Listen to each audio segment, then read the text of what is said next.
Part 2 दक्षिण भारत के राज्य 800 ईस्वी से 1200 ईस्वी तक के। देखिए अब हम जो है दक्षिण भारत के राज्य के बारे में पढ़ेंगे।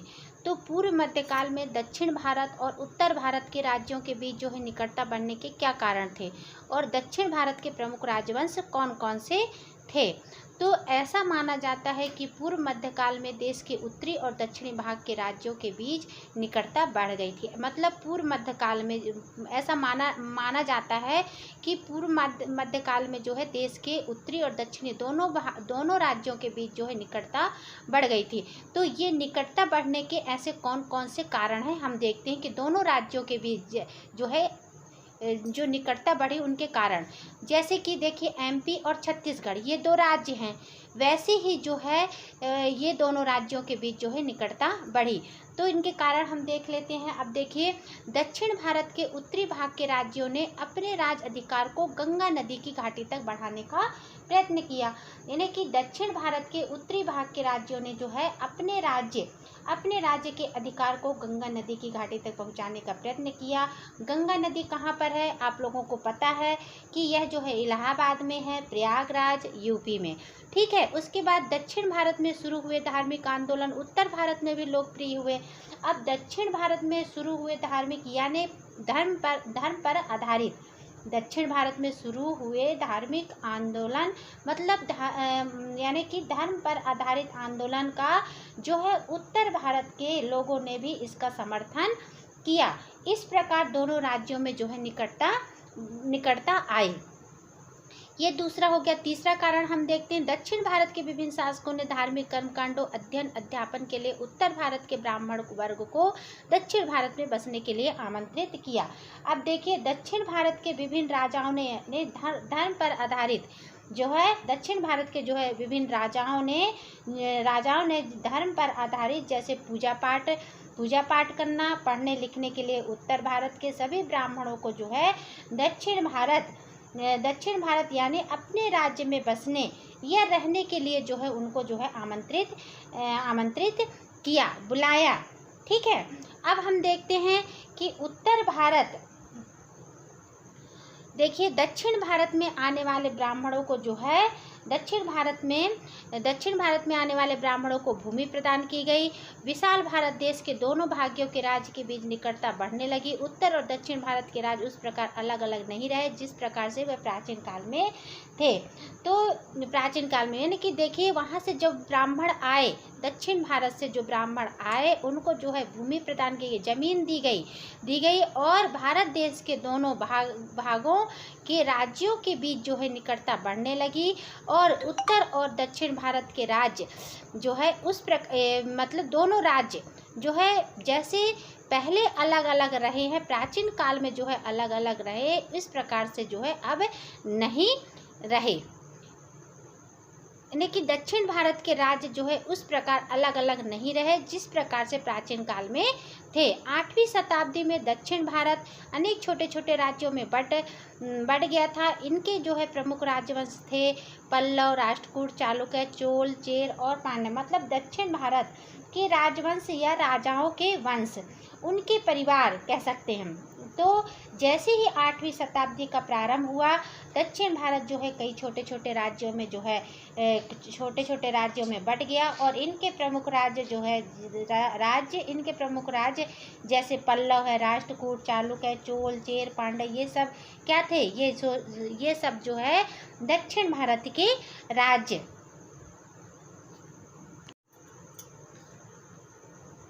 अब इनमें जो है प्रमुख राजवंश थे, इनको हम देखते हैं। तो सबसे पहला कौन सा है, पल्लव।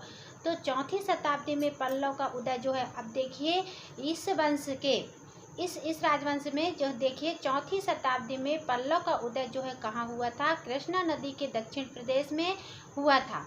और इसमें जो है नरसिंह वर्मन प्रथम, नरसिंह वर्मन द्वितीय इस वंश के जो है प्रतापी शासक हुए।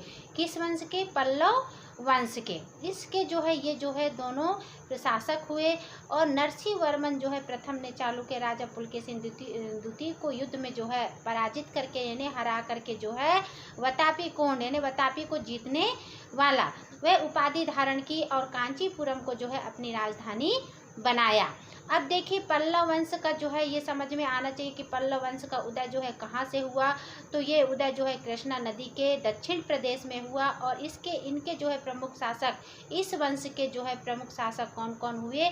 नरसिंह वर्मन प्रथम और नरसिंह वर्मन द्वितीय, इस वंश के प्रमुख शासक हुए। ठीक है, अब हम आगे पढ़ते हैं। अब इनकी विशेषता, पल्लव शासन काल की विशेषता। तो पल्लव का शासन जो है, पल्लव का शासन प्रबंध जो है सुव्यवस्थित था। मतलब इनके शासन के समय जो है ये जो है व्यवस्थित ढंग से चल रहा था। ठीक है, उसके बाद दूसरे, इनके काल में शिक्षा, साहित्य एवं कला की जो है विशेष उन्नति हुई। इस क्षेत्र में, शिक्षा के क्षेत्र में, कला के क्षेत्र में, मतलब कि इनका जो है विशेष महत्व रहा है, जिसका श्रेष्ठ उदाहरण जो है पल्लव द्वारा बनवाया गया कांचीपुरम का शिक्षा केंद्र है। मतलब इनकी जो है मुख्य विशेषता में देखिए कि शिक्षा के क्षेत्र में, कला के क्षेत्र में जो है विशेष महत्व रहा। और इनका उदाहरण जो इनके द्वारा जो है बनवाया गया, किसके द्वारा? पल्लव के द्वारा बनवाया गया कांचीपुरम का शिक्षा केंद्र था। अब देखिए यहाँ की स्थानीय भाषा जो है तमिल थी, जिसमें उत्तम साहित्य की रचना हुई। अब देखिए यहाँ की मतलब भाषा जो है तमिल थी, जैसे कि हमारे यहाँ की अभी कौन सी भाषा है? हिंदी है। ठीक है, तो वहाँ पे जो है वहाँ की भाषा क्या थी? तमिल थी। ठीक है, अब चौथा देखिए, अधिकांश पल्लव राजा जो है क्या करते थे? किस भगवान को मानते थे? भगवान शिव को जो है मानते थे, उनके भक्त थे। और हिंदू धर्म का प्रचार प्रसार जो है अधिक था, यानी हिंदू धर्म का।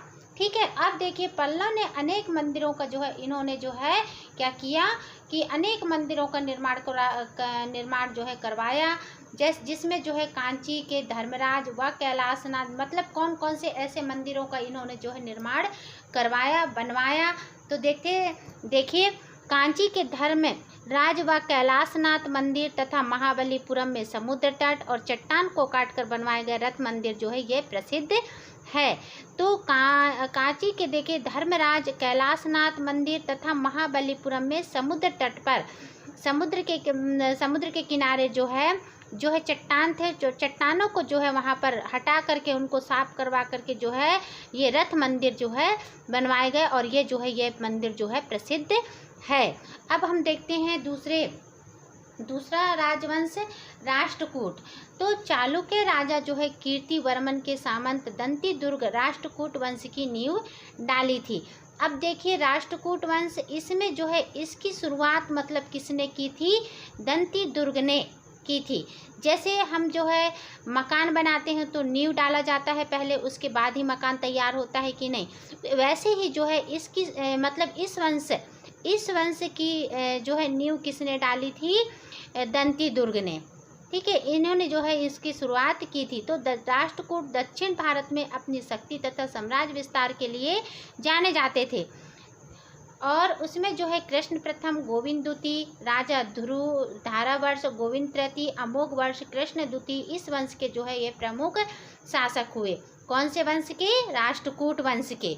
ये जो है क्या हुए? प्रमुख शासक हुए। कौन कौन? कृष्ण प्रथम, गोविंद द्वितीय, राजा ध्रुव, धारावर्ष गोविंद तृतीय, अमोघ वर्ष कृष्ण द्वितीय, इस वंश के जो है प्रमुख शासक हुए। इनकी राजधानी मान्यखट थी। ये जो है इस वंश के जो है ये प्रमुख शासक हुए और इनकी राजधानी जो है क्या? मान्यखट थी। कन्नौज तथा उत्तर भारत पे अधिकार करने के लिए राष्ट्रकूटों को जो है गुर्जर, प्रतिहार व पाल वंश में सतत संघर्ष करना पड़ा। किससे किससे करना पड़ा? देखो, कन्नौज तथा उत्तर भारत पे अधिकार करने के लिए राष्ट्रकूट को इनको जो है गुर्जर, प्रतिहार व पाल वंश, इनसे जो है सतत संघर्ष करना पड़ा, जिससे जो है उनकी शक्ति जो है क्या हो गई? कमज़ोर हो गई। लगातार प्रयास करते रहे, उसके बाद में भी उनकी शक्ति जो है क्या हो गई? कमज़ोर हो गई। और सन 1973 ईस्वी में चालुक्य शासक जो है तैलप द्वितीय ने अंतिम राष्ट्रकूट शासक कर्क द्वितीय को परास्त कर यानी हरा करके जो है राष्ट्रकूटों की शक्ति का दमन किया और वह उनके राज्यों पर अपना अधिकार कर लिया। राष्ट्रकूट नरेश जो है कृष्ण प्रथम ने एलोरा की गुफा में प्रसिद्ध कैलाश मंदिर का निर्माण पहाड़ी को काट करके जो है करवाया था।